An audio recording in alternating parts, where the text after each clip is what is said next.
এই নিষ্ঠুরতম পৃথিবীতে আল্লাহর দেওয়া নিয়ামতের শেষ নেই। যেখানেই খুঁজবে দেখবেন তার নিয়ামত অফ্রান্ত। ঠিক এই নদীতে পানি থই থই করতেছে। নদীটির নাম গড়াই নদী।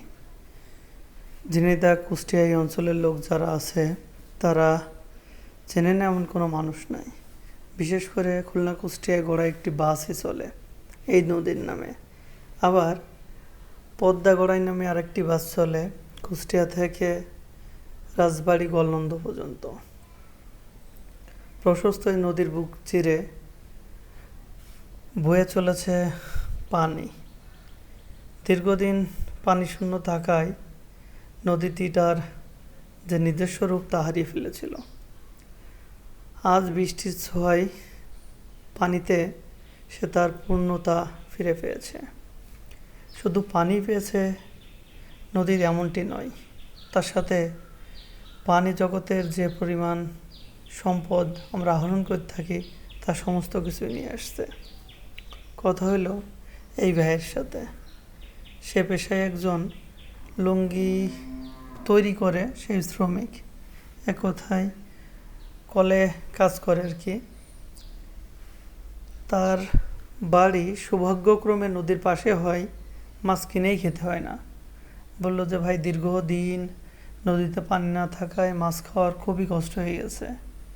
আর এখন পানি হওয়াতে আমার একটু সুবিধা হয়েছে, যদি মাছ ধরে খাই তাহলে আর মাছ কেনা লাগে না। আমরা যে মাছটি দেখতে পাচ্ছি এটা হচ্ছে পিউলি মাছ। কত বড় হয় সেটিও সে আনন্দ স্বরে বলতেছে। যেই দেখলাম যে সে নদীর ভিতর নেমে মাছ ধরার জন্য জালটি পাততেছে আর কি। তো আমাদের একটু ঘোরাঘুরি করার মধ্যেই তার জাল একবার ওঠানো হলো। তো সে জাল থেকে একটা একটা করে মাছ ছড়াচ্ছে আর আমাদেরকে বলতেছে পূর্ব জীবনে কিভাবে সে মাছ ধরতো। এখন মাছের সংখ্যা খুবই কম, মানুষ আর সেভাবে মাছ ধরতে আসে না। তারপরেও তার চোখে মুখে একটু আনন্দ আছে, আজকে ভালোই মাছ পাইছে। গত কয়েকদিনের তুলনায় আজকে বেশি। গত দিন সে 2.5 ঘন্টা চেষ্টা করে মাত্র 2টা মাছ পাইছিল। তো যে মাছ দেখছি, যদি আমার স্মরণ থাকে তাহলে এই মাছটাকে হয়তো বা পিউলি মাছ বলে। খুব সুস্বাদু একটি মাছ এবং যার দাম সময়কাল বা সময় ভেদে 800 থেকে 1200 টাকা কেজি। খুবই সুস্বাদু একটি মাছ। তো আবহমান বাংলার মাছে ভাতে বাঙালি একটি কথা আছে, নদীর নাব্যতা যদি ঠিক থাকে, নদীতে যদি সুন্দরভাবে পানি থাকে, তাহলে হয়তো বা এরকম পিউলি মাছের দেখা আমরা আরও পাবো, সাথে অন্যান্য মাছ। বলে রাখি এই নদীতে ইলিশ মাছও পাওয়া যায়। তো ভালো লাগলো পরিবেশটি